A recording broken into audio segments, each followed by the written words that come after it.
In Venezuela is in de aanloop naar de verkiezingen van 31 juli een kandidaat doodgeschoten. Het gaat om de 39-jarige advocaat José Felix Penida, die een zetel hoopte te krijgen in de grondwetgevende vergadering die de Venezolanen kiezen. Het is al maandenlang erg onrustig in ons buurland Venezuela.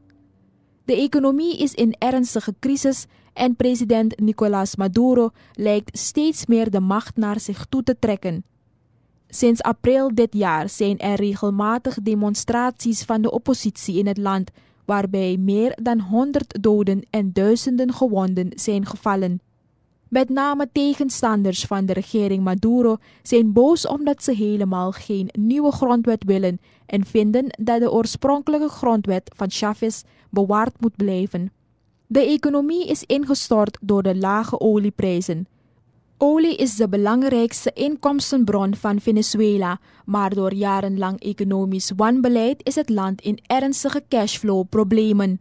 Er is ook een vorm van kunstmatige inflatie, omdat de eigen munt, de bolivar, niet veel meer waard is, waardoor de handel in Amerikaanse dollars enorm gestegen is. During the months of unrest, we've seen more than 100 people have lost their lives, and just this weekend more violence. What can you tell us about this political candidate who was killed?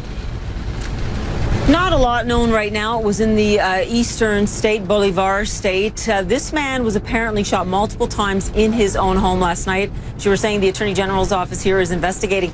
But Linda, it really adds to the air of insecurity. Many people here are fearful. A lot of them have been just staying in their homes. And it's again, there's a certain lawlessness combined with a threat many people feel from different political factions within their own communities. And as I said, the Attorney General's office now investigating that. And that adds to the more than 100 people that have already been killed during protests in the last few months.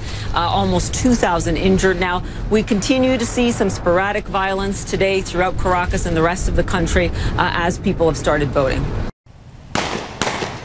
Venezuelan protesters had just started to gather for a march against Sunday's vote on a controversial constituent assembly when this happened. You can see the National Guard arriving now in numbers. There were people here gathering to march to the main motorway, but they were basically tear gassed out, and now they're shooting tear gas again here. In the plaza we were at, the injuries were limited to a pregnant woman struggling to breathe after the tear gas. But there were also several confirmed deaths across the country. Even so, after the police left for a moment, some demonstrators came back. They see this as a point of no return. The Constituent Assembly was called for by the government, and its supporters are likely to fill it. It will be a superbody, able to rewrite the constitution and rule without the opposition-dominated Congress. Many see it as the end of democracy. We invite today everyone out onto the streets to send a message to the world that we reject the Constituent Assembly. It doesn't have popular support, and it's just there to legally protect Maduro's regime as they continue committing atrocities and human rights violations, while hunger and crime remains. This doesn't solve anything. Where protesters gathered in numbers, police returned with tear gas and buckshot. Demonstrators also attacked security forces. Here a homemade bomb blowing up bikes and injuring officers.